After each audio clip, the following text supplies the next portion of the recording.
Who's takeaways king so far?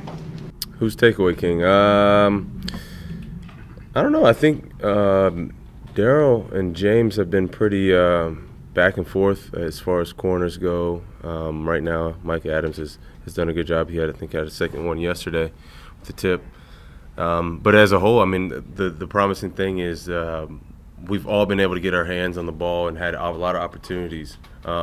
And that's across the board, the spectrum from top to bottom. So it's very promising with how we've been able to attack the ball and be in position to make the plays. And a lot of times, like where you look at James or Darryl, where they've been in position last year and they weren't able to come up with that game-breaking interception, they're doing it this year in camp. So it's very promising to see those guys take those steps forward to become the playmaker, corners that we know they can be. How far ahead of where they were a year ago? I think it's night and day. And I think it was a growth process that we all knew that they had to go through. I mean, unfortunately, the season went the way it did. But I thought even as the season progressed last year when, they had to go through the ups and downs and the ebb and flows of the season, they saw a lot of things that it's tough to prepare them for, but they saw it, they experienced it, and these guys have grown. They understand the game, the concepts, what it takes to be a pro day in and day out, which is, as a leader, you want to show them through your work ethic. You want to kind of get on them, but then you have to experience it on your own, and they did last year. And these guys are not rookies anymore. They're not preparing like rookies anymore.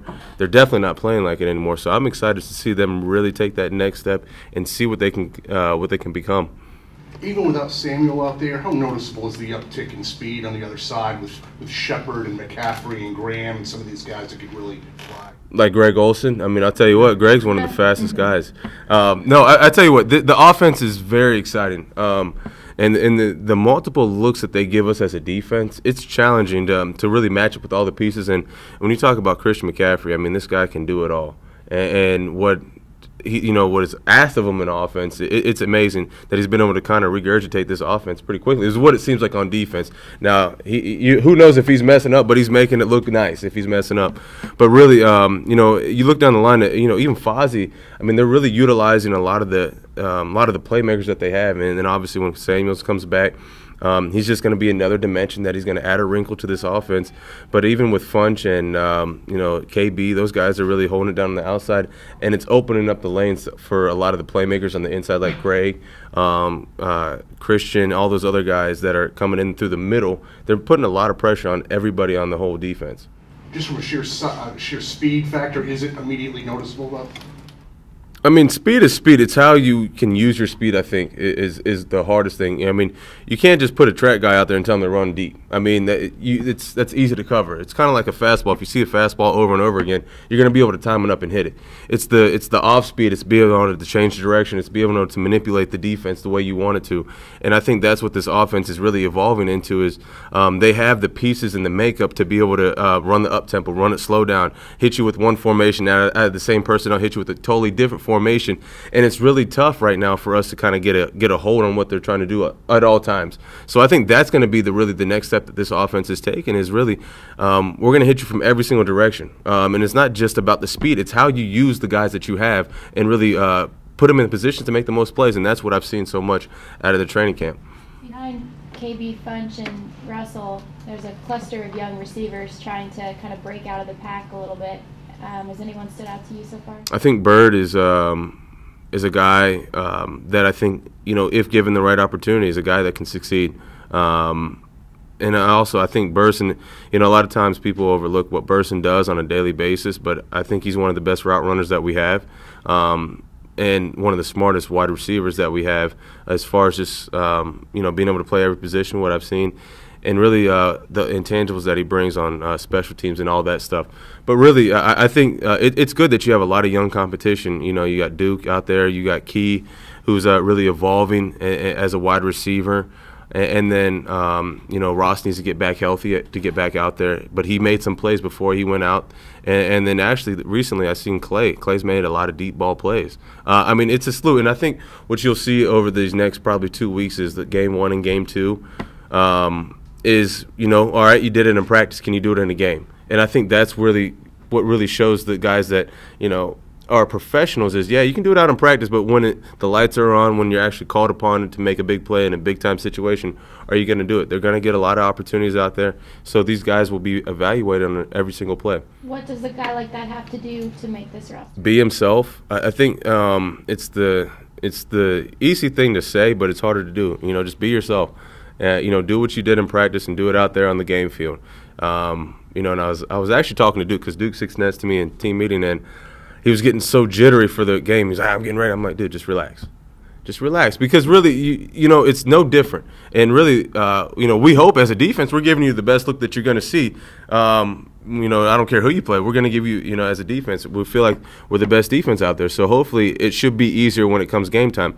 But it's what's between the ears is usually the guys that succeed the most, because a lot of times it's how you can see a formation, how you diagnose it as it's running. What is the defense giving you as they rotate or as they sit in the split safety. And then that is really those guys that are really able to take to the next level. Because you look at Greg, and I made a joke, as he's one of the fastest guys, but being able to process a play, I don't know who does it better than him. And it's the subtleties, it's the details in the work, and it's the craftsmanship at which he does it. That's why he literally is, and I call him AKA 1K. That guy he's going to give you 1,000 yards every year. I mean, he's the ultimate pro, and that's why he is what he is. Kurt, I know you guys aren't breaking down Texans film, but wondered what your thoughts were on Deshaun Watson. Did you get a chance to watch him much last year? That's what he did to my Buckeyes. I mean, no, I mean, he's a great player. And how the Texans use him, I mean, there's no film on him unless you guys can pull up some film from what's going on at practice. But you kind of have to just take the offense for what it is and what it's been for the last few years. But really, it's the first preseason game, so I don't expect anything really outrageous, and especially if you're the Texans, you want to see them be able to make the easy completions, make the right reads, make the check downs or the checks at the line of scrimmage, whether, whatever the defense is giving you. So I can't imagine it being anything elaborate is what we're going to get. But I think what they're going to try and see is can you just make the right plays, make the right check downs? And I think he's an athletic quarterback, very smart. And I think, whoever's in the game, whether it be the ones, twos, or threes, when he's out there, he's going to give us a run for our money. But I'm excited because it's going to be a great test for what we've been able to see. With Dean dealing with something right now, how would you describe the depth behind you guys at safety? I think, it's midway through training camp. Last year, I feel like every year, especially at the skill position, there's just a lot of mileage that you kind of get on your legs. I think I think there's going to be a great opportunity for, you got LJ, Dez, Colin, obviously, DP, these new guys that have just gotten here. They're going to get a lot of opportunity.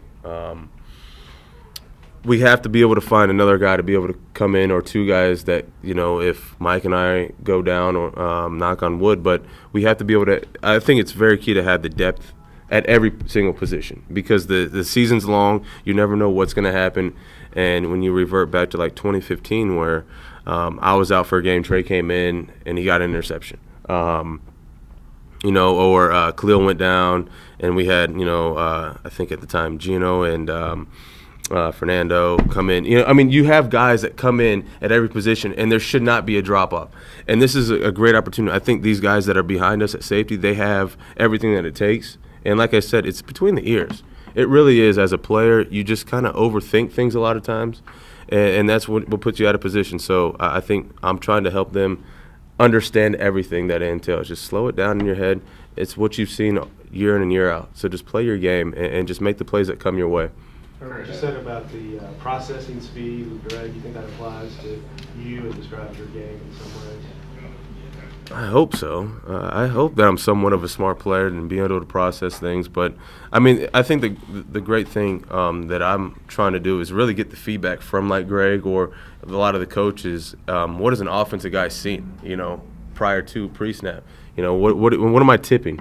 Because a lot of times you can self-evaluate, but you're not always seeing it. But when you hear it from another person, you're like, oh, maybe I am doing that. So I think I'm trying to understand what an offensive guy is seen as a defense. I think that's really where I'm trying to take my game, so that I can kind of disguise things a little bit better, or maybe I can just improve my overall technique, fundamentals of the game.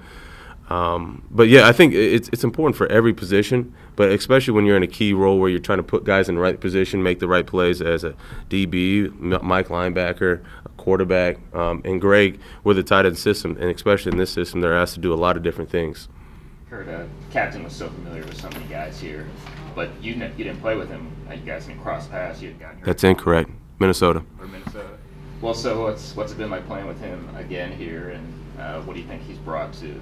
I like Cap and I actually had a good bond up in Minnesota, but him coming back, it was a very familiar face. Obviously, me knowing him, but him knowing a lot of people, and what he's able to bring to the football team with the experience, but also the mentality when he's on the football field.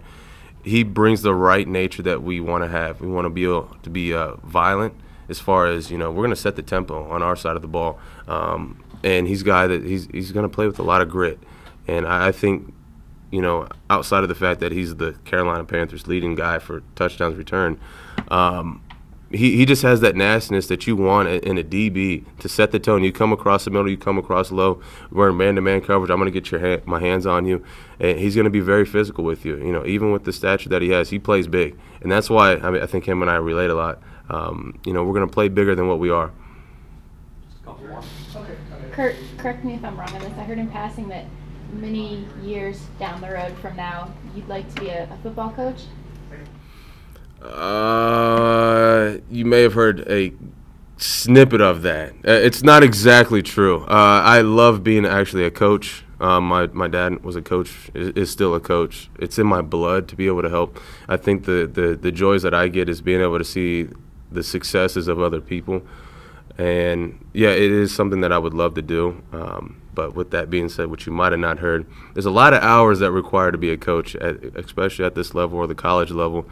I'm a family man, so where my priorities lie are with my family, my faith. So I don't know if it's in the cards.